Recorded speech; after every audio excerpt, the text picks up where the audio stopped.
Mas vamos lá. Hoje nós vamos, como eu disse, meus irmãos, semana passada, não é uma série de estudos, mas a palavra de Deus, ela se completa. Eu quero tentar começar hoje a falar sobre o andar de um cristão. O andar de um cristão. Vamos abrir as nossas Bíblias na carta de Paulo aos Efésios. Para quem não está muito acostumado ainda, no Novo Testamento nós temos Mateus, Marcos, Lucas, João, depois Atos, depois Romanos, Coríntios, Gálatas, e aí vem Efésios. Efésios é uma das cartas de Paulo à igreja de Éfeso, por isso que leva o nome Efésios, e nós vamos estar lendo alguns versículos do capítulo 4 de Efésios, da carta de Paulo aos Efésios. Eu quero nessa manhã tentar ser rápido, apesar de que eu não sei se eu vou conseguir concluir, porque hoje nós temos a Santa Ceia, mas até as 2 horas a gente sai daqui hoje, em nome de Jesus. Amém? Tem que almoçar, né, gente? Vamos lá. Vamos ficar de pé, irmãos, para lermos Efésios, para lermos a palavra de Deus. Efésios 4, capítulo 4, versículo 1 diz assim: Rogo-vos, pois, eu, o preso do Senhor, que andeis como é digno da vocação com que fostes chamados, com toda a humildade e mansidão, com longanimidade, suportando-vos uns aos outros em amor, procurando guardar a unidade do Espírito pelo vínculo da paz. Há um só corpo e um só Espírito, como também fostes chamados em uma só esperança da vossa vocação. Um só Senhor, uma só fé, um só batismo, um só Deus e Pai de todos, o qual é sobre todos e por todos e em todos. Mas a graça foi dada a cada um de nós segundo a medida do dom de Cristo. Pelo que diz, subindo ao alto, levou o cativo o cativeiro e deu dons aos homens. Ora, isto ele subiu, que é, senão, que também antes tinha descido às partes mais baixas da terra? Aquele que desceu é também o mesmo que subiu acima de todos os céus para cumprir todas as coisas. Ele mesmo deu uns para apóstolos, e outros para profetas, e outros para evangelistas, e outros para pastores e doutores, querendo o aperfeiçoamento dos santos para a obra do ministério, para a edificação do corpo de Cristo, até que todos cheguemos à unidade da fé e ao conhecimento do Filho de Deus, a varão perfeito, à medida da estatura completa de Cristo, para que não sejamos mais meninos inconstantes, levados em roda por todo vento de doutrina, pelo engano dos homens que com astúcia enganam fraudulosamente. Antes, seguindo a verdade em caridade, cresçamos em tudo naquele que é a cabeça, Cristo, do qual todo o corpo bem ajustado e ligado pelo auxílio de todas as juntas, segundo a justa operação de cada parte, faz o aumento do corpo para a sua edificação em amor. Amém? Podeis assentar, irmãos. Eu tenho aqui tentado ensinar sobre a vida cristã. Falei hoje, agora há pouco, para os irmãos sobre o costume de nos colocarmos de pé. E eu acho um costume bom quando nós lemos a palavra, mas a minha maior preocupação, e vocês sabem aqui, é que a igreja, é que nós como cristãos, muito mais do que desenvolvermos apenas bons costumes, precisamos andar uma vida em obediência a Cristo. Devemos focar em primeira instância, não na religião ou na religiosidade, não nos costumes, não no nome da igreja ou na denominação que nós viemos ou servimos, mas na forma de viver da pessoa, na forma de vida da pessoa. Todas as vezes que falamos sobre a vida cristã, queremos que as pessoas, ou pelo menos é o que eu quero, que as pessoas me ouçam e entendam claramente aquilo que eu quero dizer, apesar de às vezes nós não conseguirmos transmitir essa mensagem. Mas temos ao longo dos dias e dos domingos aqui tentado discutir, tentado transmitir uma mensagem prática de como viver uma vida cristã digna, como nós sermos e nos apresentarmos como verdadeiros cristãos, não como pessoas de igreja, não como religiosos que vão à igreja todos os dias ou todo domingo, não como pessoas que fazem coisas, mas como pessoas que vivem as coisas de Deus. E aí, na semana passada falamos aqui sobre a falta de fé, a falta de amor e tudo que tem acontecido no dia a dia, e podemos ver isso a cada dia no mundo e também dentro da igreja, porque Jesus, como eu disse, estava falando aos discípulos, falando a seguidores, falando a pessoas que estavam junto a ele e falando: olha, quando o Filho do Homem voltar à terra, ou quando o Filho do Homem vier, encontrará fé na terra? Ele não estava falando com os que não tinham fé, ele estava falando com pessoas que tinham fé. E depois ele disse: olha, por se multiplicar a iniquidade, o amor se esfriará de quase todos. Então Jesus já previa essa falta de fé e amor que nos desvia dos caminhos de uma vida cristã digna.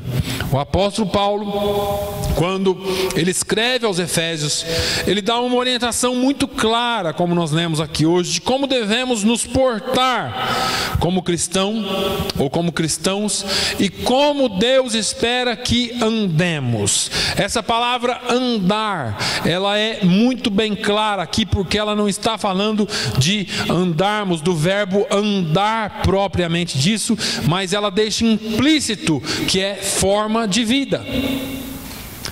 Esse andar é como você vive, esse andar é como você transmite às outras pessoas a sua forma de viver. Não é o verbo andar de caminhar. Como nós devemos nos comportar como verdadeiros cristãos. E é exatamente isso que faz a diferença na vida do crente e na vida do não crente. Paulo inicia esse capítulo 4 dizendo: rogo-vos, pois. E aí eu quero pular essa parte que ele fala eu preso, mas ele fala: rogo-vos que andeis como é digno da vocação que fostes chamados. Digno da vocação que fostes chamados. Irmãos, quando nós recebemos a Jesus, nós recebemos o Espírito Santo e Ele fez morada em nós. O dia que você aceitou Jesus, o dia que você se decidiu não com um gesto de mão, mas com um gesto de coração, Jesus entrou na sua vida através do Espírito Santo, morou lá. E nós devemos entender que esse aceitar Jesus, eu tenho dito aqui, não fomos nós que o aceitamos, porque a Bíblia fala que não fomos nós que o escolhemos, mas Ele nos escolheu a nós. Quando nós aceitamos o sacrifício de Jesus, ou o convite dele para que Ele morasse em nós, então o Espírito Santo fez morada em nós. E eu entendo que foi um chamado dele, porque é isso que Paulo está tentando nos falar. E quando ele nos chamou, nós fomos chamados para uma vocação, para que eu e você tivéssemos uma vida diferente dos demais. Isso significa que Ele te chamou, Ele colocou em você algo especial, Ele plantou em você uma semente de um fruto que, brotando, gera características que só Ele pode dar. Ele colocou você para viver diferente do mundo, de forma diferente do mundo. Você e eu fomos vocacionados para andar diferente, para andar de maneira digna e não indigna, para andarmos segundo a vocação desse chamado que Ele nos fez. Imagine você, se você estudou, você foi lá, buscou, fez curso, estudou leis, fez direito, presta um concurso público e se torna um juiz. Você foi vocacionado para ser um juiz, porque você recebeu alguma coisa dentro de si para ser juiz. Mas com o passar do tempo, você começa a andar de maneira indigna ao seu título, aquilo que foi posto em você. E aí você começa a andar de maneira diferente daquela que um juiz deve andar. Você começa a julgar de qualquer jeito, você começa a ser injusto, você começa a fazer as coisas de qualquer jeito, pelo seu pensamento, não pelas leis. E aí você começa a ficar mal falado. Todo mundo vai conhecer o juiz na cidade. Aquele juiz lá não presta. Se você cair na mão dele, você está condenado. E eu vou te dizer outra coisa: ele é injusto. E começa a ter esses comentários. E se chegar nesse ponto, ele pode perder até o cargo dele, porque existe alguém acima dele. E assim é a vocação que nós recebemos. Quando nós fomos chamados para ser cristãos, espera-se que, como você sendo cristão, você tenha um andar digno daquele chamado. Agora, se você continua procedendo da mesma forma, se você continua andando de forma errada, andando de uma forma que Deus não te chamou para andar, você pode ter problemas. Eu quero trazer isso para dentro da Bíblia, porque eu usei aqui o juiz, e existe o evangelho do uma vez salvo, salvo para sempre. Eu não sou muito contrário a essa ideia, desde que seja realmente salvação, porque salvo, não tem como você plantar manga e nascer laranja, irmãos. Entenda isso. Se você plantar limão, vai nascer limão. Se a pessoa é salva, ela é salva e tem que desenvolver frutos de salvo, e não frutos de um não salvo. Então, mas existe uma teologia da graça que diz que uma vez que você aceitou Jesus, não importa o que você faça, o que você vai fazer, ou como você viva, você é salvo e acabou. E não é bem assim, porque salvo tem que ter fruto de salvo. E eu gosto de comparar as lições da Bíblia com a Bíblia, porque ninguém explica melhor a Bíblia do que ela mesma. Então, eu não sei se você se lembra do rei Saul. O rei Saul foi o primeiro rei de Israel.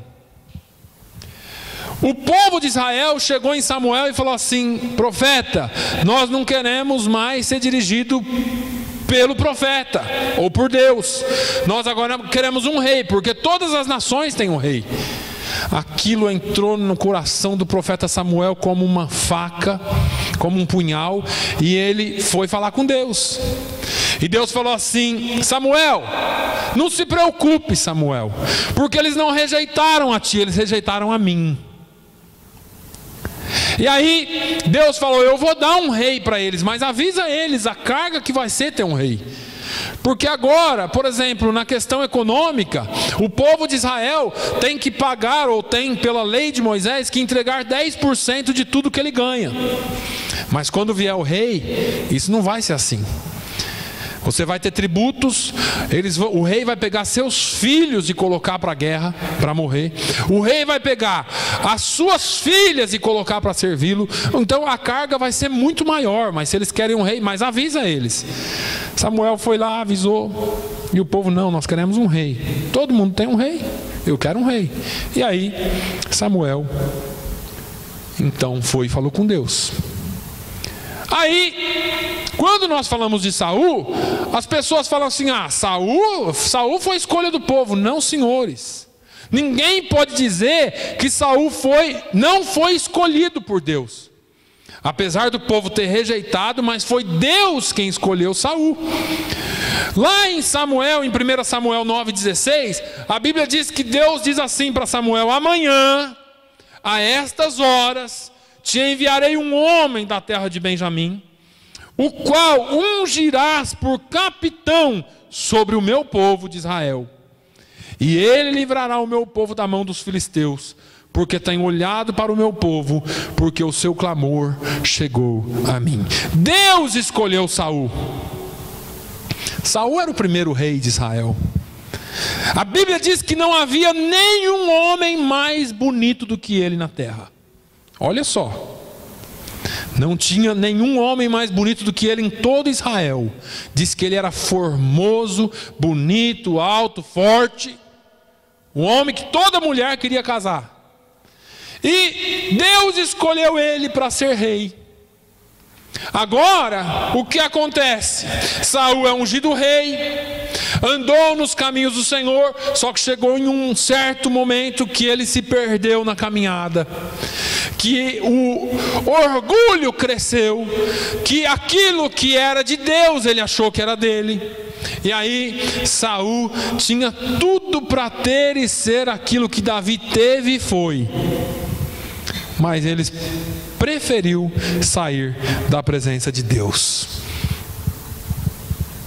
O profeta Eli é um outro caso. O profeta Eli, se você pegar na Bíblia e tentar me mostrar qual foi o pecado pessoal dele, você não acha. Ele não prostituiu, não adulterou, não fez nada errado. Qual foi o erro de Eli? O erro de Eli foi se conformar aos pecados dos seus filhos. A Bíblia não diz que Eli pecava. A Bíblia diz que os filhos dele passaram a pecar e ele não tomou atitude, porque eles eram sacerdotes. Aí você pega Eli, que era profeta na casa do Senhor, que era o homem, porque profeta é aquele que acusa o pecado, que mostra o pecado e confronta o pecador. Eli, enquanto eram os outros, ele fazia. Quando chegou a vez que eram seus filhos, ele deixou de fazer. E também perdeu a bênção. Morreu de forma trágica, besta. Caiu para trás de uma cadeira. Primeiro morreu os 2 filhos dele na guerra. E aí ele caiu para trás da cadeira e quebrou o pescoço e morreu. Porque saiu da presença de Deus. Ele não andou digno da vocação para o qual ele foi chamado, ou para a qual ele foi chamado. O versículo 2 de Efésios 4 diz assim: o 1 diz que nós temos que andar como é digno da vocação com que fomos chamados. E aí ele dá aqui algumas características dessa vocação. Ele diz assim: com toda a humildade. E eu quero voltar para Saul, porque Saul caiu por falta de humildade. Saul deixou de ser rei e foi rejeitado por Deus por falta de humildade. Deus chama o profeta Samuel e fala: Samuel, vai lá e fala com Saul que vá à peleja contra os amalequitas. 1 Samuel 15. Samuel chega e a palavra de Deus é bem clara. Assim diz o Senhor dos Exércitos: eu me recordei do que fez Amaleque a Israel, como se lhe opôs no caminho quando subia do Egito. Vai, pois, agora e fere a Amaleque e destrói totalmente a tudo o que tiver, e não lhe perdoes, porém matarás desde o homem até a mulher, desde o menino, os meninos até os de peito, desde o boi até as ovelhas, e desde os camelos até os jumentos. Era a palavra de Deus. A gente aqui, Deus deu uma palavra muito clara. Naquela época era como que era a lei? Olho por olho, dente por dente. A lei era assim. Hoje nós não vivemos assim. Mas Deus deu uma ordem para Saul. Saul vai à guerra. Saul vai à guerra e olha o que ele fez. Então feriu Saul aos amalequitas, desde Avilá até chegar a Sur, que está de fronte do Egito, e tomou vivo a Agag, rei dos amalequitas. Opa, começou alguma coisa errada aqui. Tomou vivo a Agag, rei dos amalequitas. A ordem era matar. Ele pegou e prendeu o rei. Porém, a todo o povo destruiu ao fio da espada, E Saul e o povo pouparam a Agag e ao melhor das ovelhas e das vacas, e as da segunda ordem, aos cordeiros, e ao melhor que havia, e não os quiseram destruir totalmente, porém a toda coisa vil e desprezível destruíram totalmente. Aqui começou o problema. Deus chama Samuel. Samuel, fala, Senhor, levanta e vai a Saul. Qual que é a mensagem? Eu rejeitei a Saul. Rejeitou a Saul? Rejeitei. Samuel ficou triste, mas ele vai a Saul. Chega em Saul e fala: Saul, e aí, como que foi lá a batalha? Oh, rapaz, foi uma bênção. Matamos tudo, fizemos tudo que Deus tinha mandado. Verdade, verdade. O que é esse barulho de vaca, de cordeiro que eu estou ouvindo aqui? Deixa eu falar para o senhor, profeta. Eu vou abrir aqui um parênteses, irmãos. O mundo tem coisa boa e coisa ruim. Presta atenção nisso. O mundo está cheio de coisa boa. Coisa boa, gostosa. Só que é tudo maldito. Não espere que as coisas boas desse mundo venham te ajudar, venham ser bênçãos na sua vida, porque é maldição. E Deus, quando dá uma ordem para você ser separado do mundo, não é porque isso é bom ou porque isso é ruim, é porque é maldito. E o que é maldito não pode entrar na sua tenda, não pode entrar na sua casa, não pode entrar na sua vida. Pastor, mas é bom, mas Deus não lhe deu o direito de decidir o que é bom e o que é ruim para você. Como filho, você tem que entender que Ele decide por você, que Ele sabe o que é melhor para você, e quando Ele sabe o que é melhor para você, Ele determina: olha, isso é assim, e é assim. Agora nós queremos decidir por nós. Não, mas isso é tão bom, por que eu não posso? Por que não dá? E aí Saul justifica o seu erro e diz: Saul, olha, de Amaleque nós trouxemos essas ovelhas, esse gado, porque o povo, olha que palavra, irmãos, o povo poupou ao melhor das ovelhas e das vacas para as oferecer ao Senhor teu Deus. O resto, porém, temos destruído tudo. Olha o engano de Satanás aí. Pastor, eu vim trazer esse dízimo aqui. Irmão, amém. E aí o pastor cai na besteira de perguntar de onde é. Mas do que é isso? Eu ganhei na loteria. É o dízimo da loteria. E não me venha perguntar se isso é certo ou se é errado. Eu só estou fazendo aqui uma figuração. Coisa boa ganhar na loteria, né? Mas é do mundo. Pastor, eu vim aqui dizer para o senhor que Deus abriu uma porta para mim. Eu vim trazer esse dízimo aqui. Do que é? É do cachê. Eu estou cantando num barzinho ali que é uma porta que Deus abriu, que é uma bênção. Toda sexta-feira à noite eu estou lá. Pagode, samba.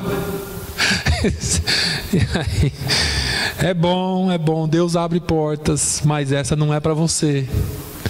Essa é do mundo, e o que é do mundo é maldito. O povo aqui, Saul tenta justificar e fala assim: sabe o que é?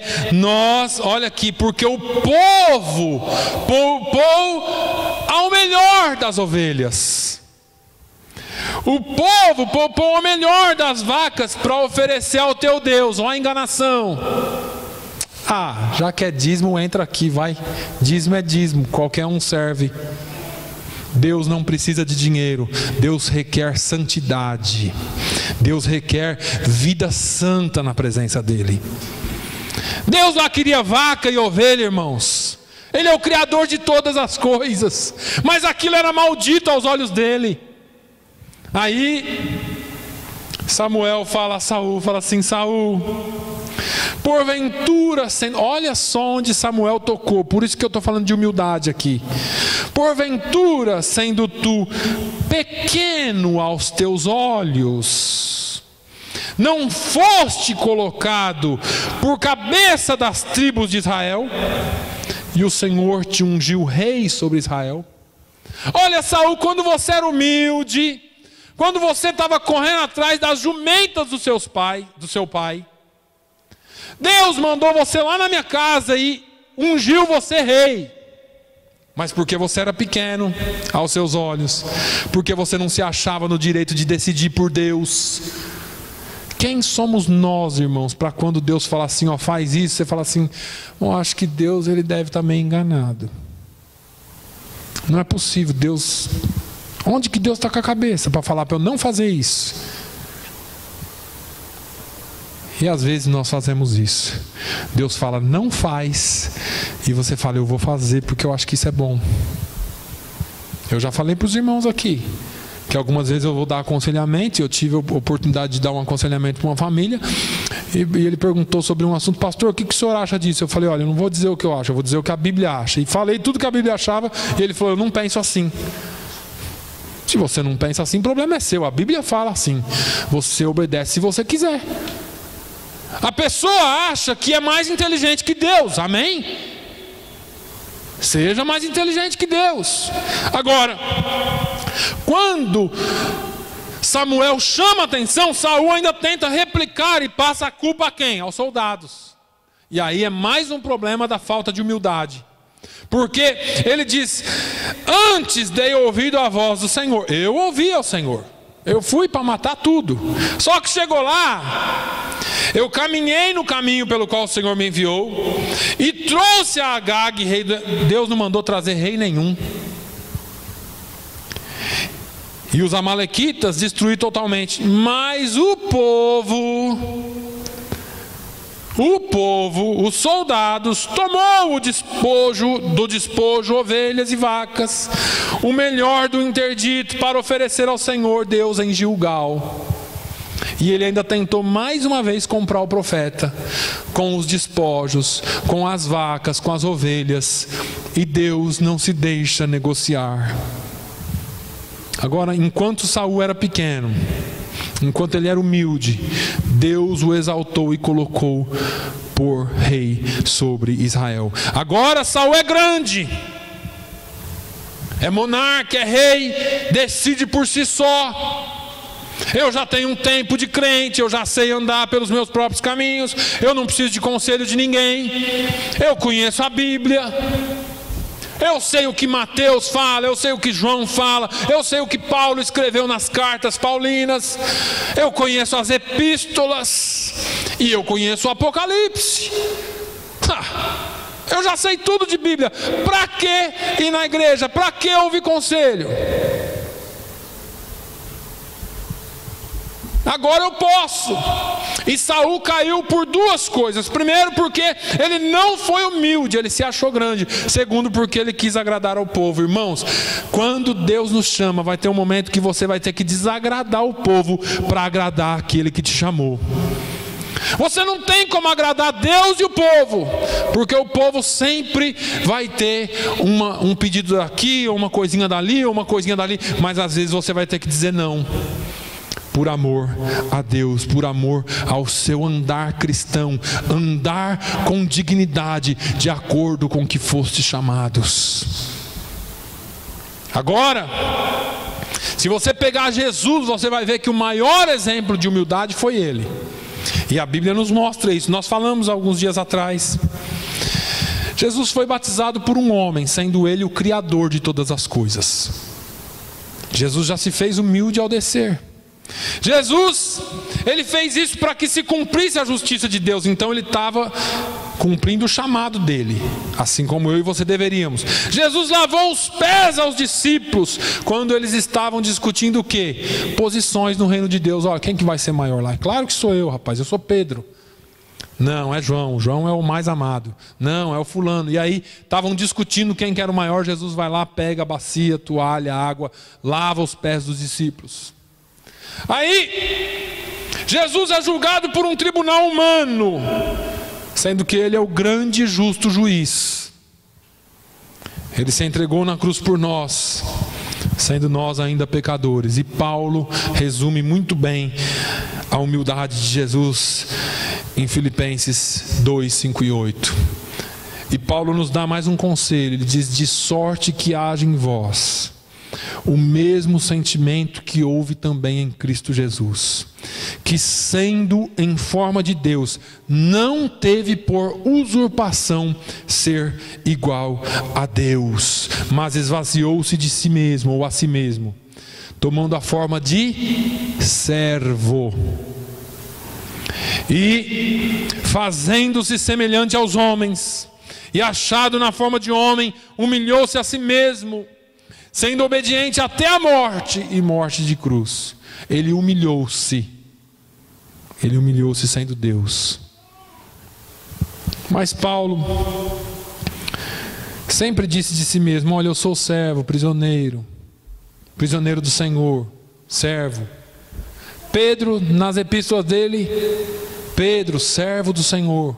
Paulo, escrevendo uma das suas epístolas, Paulo e Timóteo, servos do Senhor.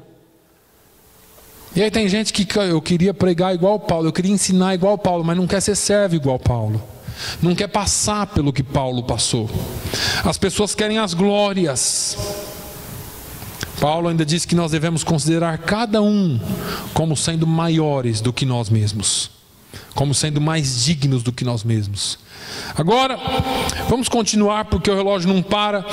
O versículo 2 ainda fala: com toda a mansidão.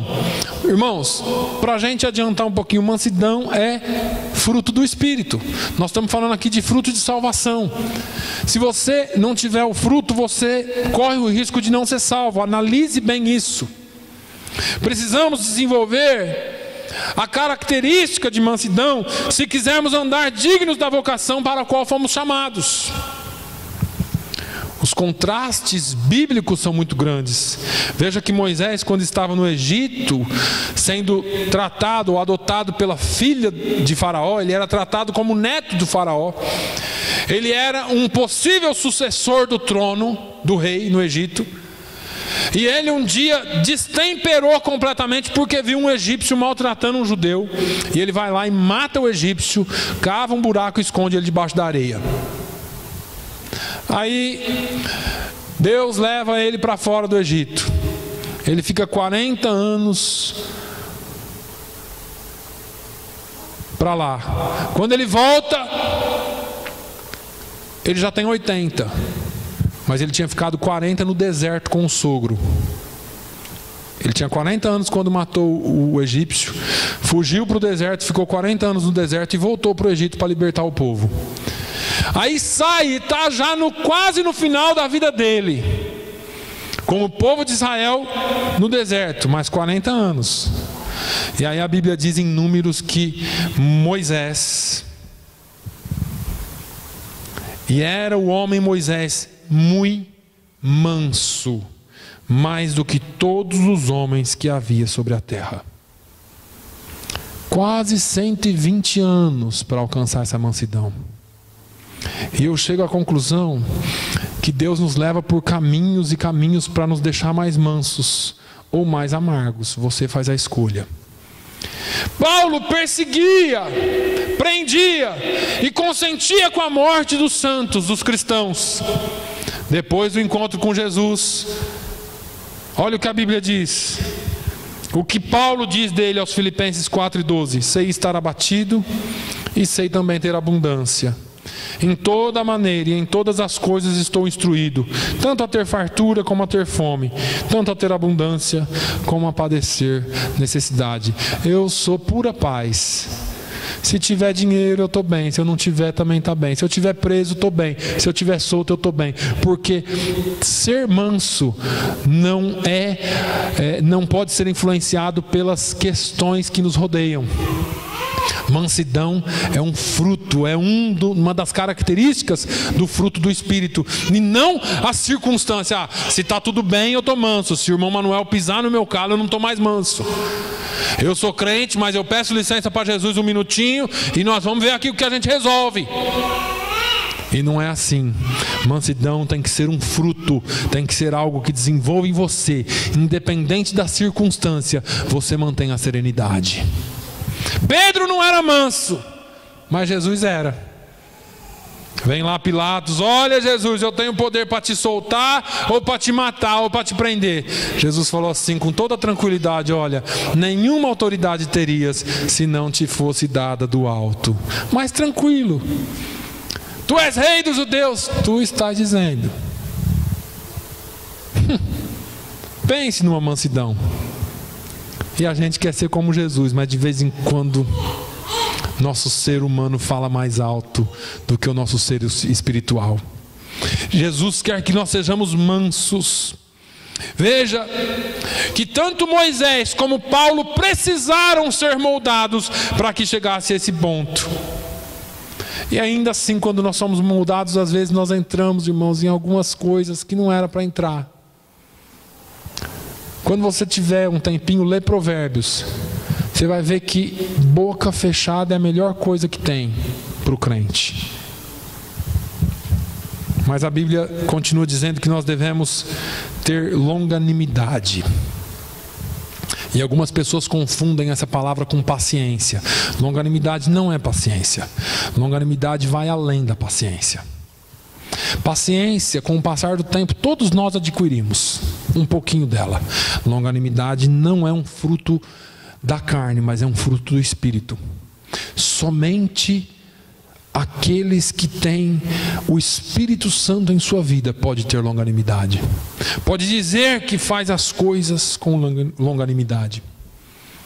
Longanimidade é você aprender que mesmo que você esteja sofrendo, você precisa ter fé. E você precisa ter fé para vencer. É persistência, é constância, é não desistir no meio do caminho por causa dos problemas. Eu já falei aqui, por causa de um evangelho fácil, sem renúncia, sem fruto, sem conversão, sem caráter, que se tem pregado por aí, nas últimas décadas, ou até mesmo no último século. As pessoas se acostumaram a pertencer e frequentar grupos que são denominados evangélicos, que não anunciam o evangelho verdadeiro e não vivem o evangelho verdadeiro. Criaram para si um evangelho à la carte. O que é isso, pastor? É ao meu gosto. Eu vou e sabe o restaurante que você vai e pede o prato que você quer? E se você não gostar de cebola, você fala assim: ó, você faz esse porco alentejana, mas você tira esse ingrediente aqui porque eu não gosto muito. E eles fazem, porque é o seu gosto, é a sua vontade, é a sua preferência. E aí eles criaram um evangelho assim: eu vou e ouço só o que eu quero, e se não ouvir eu saio, porque afinal de contas passou a ser mais um lugar que eu frequento, e se eu não gostar do que está sendo servido, eu procuro outro lugar, porque lá é mais gostoso para o meu ouvido. E quem disse que a palavra de Deus é para agradar você? A palavra de Deus não é para fazer cócega nos seus ouvidos. A palavra de Deus é para te salvar e não para te agradar. A Bíblia fala que às vezes o pai que afasta a vara do filho o perde, mas aquele que mantém a correção o tem para sempre. Filho gosta de vara, irmão. E eu não estou falando para você bater no seu filho, não. Eu só estou fazendo aqui uma suposição. Filho gosta de ser corrigido. Filho gosta de ser trazido no cabresto. Ninguém gosta. Só que todos aqueles que trouxeram os filhos sob correção têm os filhos hoje. E aqueles que iam de tudo que o filho fazia: está mostrando a língua, está falando palavrão, que bonitinho. Daqui uns dias está chorando porque está na cadeia, ou porque morreu, perdeu o filho porque não corrigiu. O evangelho é a mesma coisa. A palavra de Deus é penetrante. A palavra de Deus vai lá onde precisa ir. Nem sempre ela faz aquele gozo, traz aquele gozo na alma. Mas mesmo que não traga gozo, vai trazer cura à sua alma. A palavra de Deus não é para te agradar somente, ela é para te curar, ela é para te salvar. E esse evangelho que eles têm apresentado é um evangelho que transformou e que mudou a face do verdadeiro evangelho. Agora, a longanimidade, estou falando de longanimidade, é mais do que isto. É mais do que você gostar ou não de alguma coisa. A longanimidade é você ter fé para permanecer mesmo quando você não goste do que a palavra falou com você. É uma fé que não se desvanece por qualquer coisa. A pior coisa desse evangelho à la carte é que se você pede e não vem do jeito que você quer, você se ira com Deus, e Deus não tem nada a ver com isso. Porque a falta não está em Deus, a falta está em quem está apresentando o evangelho, quem está apresentando a palavra. Porque eles traduzem do jeito que quer, interpretam do jeito que quer. E aí você vira as costas para Deus, porque você está no restaurante e pede para não vir cebola, e vem cebola, você vai fazer o quê? Reclamar. Pô, eu pedi isso aqui sem cebola. Agora com Deus não tem jeito, então você pega e vai para outro lugar que vai vir sem cebola a palavra. E aí criou-se uma instabilidade dentro do meio evangélico, porque assim, eu vou orar, eu vou clamar, eu vou determinar, eu vou declarar, e você vai ser curado. E aí eu clamo, eu oro, eu determino, eu profetizo, eu declaro, e você não é curado. Aí a falta de fé é sua. Não, não é falta de fé sua. É o evangelho mal apresentado. Porque Deus nunca falou que Ele ia curar todo mundo, e Ele nem tem obrigação de curar todo mundo. E eu estou usando só a cura como uma coisa, irmãos, como um exemplo. Tem outras coisas. Ah, Senhor, eu quero aquele carro, eu quero, mas nunca vem. Eu quero aquele marido, eu quero aquela esposa, mas nunca vem, porque não é vontade de Deus para você. E aí alguém vai dizer assim: mãe, mas você tem que fazer jejum, mas você tem que orar, vai para a campanha. E você faz campanha de 7 em 7 dias, de 21 em 21 dias, e nada acontece. E eu não estou pregando contra a campanha. Eu só estou falando para você que esse evangelho de que você pede e esse Deus garçom tem que te dar, não é certo. Porque fé maior e longanimidade maior é quando você não recebe e permanece. Eu não fui curado, eu vou embora. Não quero saber dessa igreja, porque aqui Deus não está. Eu não fui curado, mas eu confio na palavra de Deus. Eu não recebi a bênção do jeito que eu queria, mas eu confio na soberania de Deus. Eu não recebi aquilo que eu esperava, mas eu sei que Deus continua sendo o meu Deus, o meu provedor e o meu ajudador. Independente do que aconteça, Ele é o meu Deus e eu permanecerei fiel a Ele. Isso é fé, é longanimidade. Agora criou-se uma geração de crentes dodóis. Ai, Deus não me ama, Ele não me deu, eu vou embora, não sou mais crente, vou rasgar a Bíblia. E aí? Você acha que Deus está preocupado com isso? Você acha que Deus está preocupado com isso? Deus é Deus, irmãos, entenda isso. Você precisa desenvolver a sua fé baseado na palavra dEle. Aqui está o GPS para a sua vida. Aqui está o guia da sua vida.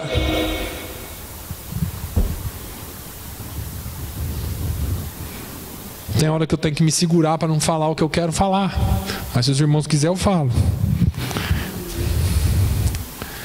Irmãos, o que vale para a sua vida é isso aqui, não foi o que a irmã Mariazinha profetizou. Me desculpem. A Bíblia diz que profecia não é diretiva. Entenda isso. Meu servo, vende aquele carro e muda daqui, que eu sou contigo. Não vende e não muda, irmão. Porque profecia, ela não é diretiva. Ela não pode ser para dirigir a sua vida. Isso já foi no Velho Testamento. Eu estou falando da perspectiva bíblica da coisa. A profecia no Novo Testamento, ela serve para exortar, ela serve para trazer conforto, confortar, e ela serve para confirmar. Então eu tenho orado com Deus. O senhor todo dia lá na sua casa fez um propósito com Deus. 2 horas da manhã o senhor ora e pede algo que só o Senhor e Deus sabe. E depois de um tempo Deus usa um profeta e fala: meu servo, aquilo que tu tens me pedido naquele tempo, na hora certa eu vou dar. Deus está confirmando que Ele vai dar. Pode acreditar ou não. E profecia você tem que saber que é assim, ó. Deus pode falar, mas o diabo também pode. E não seja cético, não pense que eu estou sendo aqui contra a profecia, não. Eu só estou falando para você que hoje, por causa de determinados movimentos, o diabo tem brincado com a cara de muito crente que não poderia estar passando pelo que está passando por causa de profecia. Profecia confirma, profecia exorta. Olha, o caminho que você está indo, Deus está dizendo que você vai se arrebentar. Exortação. E profecia conforta, porque muitas vezes eu e você sabemos o que nós estamos passando. E tem hora que você fica tão chateado, tão triste, que nada toca você. Aí Deus vem do seu coração, manda alguém para te confortar. E nem sempre vai ser com um redemoinho não, irmãos. Às vezes vai ser com uma voz suave. E às vezes a profecia vem uma palavra profética pela Bíblia e você se sente confortado por Deus. Agora, não tome profecia como diretiva, irmãos. Pelo amor de Deus, vai ler a Bíblia. Me desculpe falar assim com os irmãos, eu tenho obrigação de falar assim para os irmãos. Vão ler a Bíblia, porque profecia não pode dirigir a sua vida. A profecia que dirige a nossa vida está aqui. Deus deixou um manual para dirigir a sua vida. E cuidado, porque quem muito procura acha. Tem hora que você vai orar e não vai ser atendido. Você vai clamar e não vai ser atendido. Você vai buscar e Deus não vai falar. Você tem que ter fé na palavra dele. Tem que ter fé. Tem que suportar, porque isso é longanimidade. É longanimidade. Eclesiastes falou: até quando clamarei e tu não me responderás? Nós estamos falando de um profeta bíblico. Até quando, Senhor? Eu vou clamar e o Senhor não vai me responder. E às vezes nós estamos igual. Mas você precisa confiar na palavra de Jesus.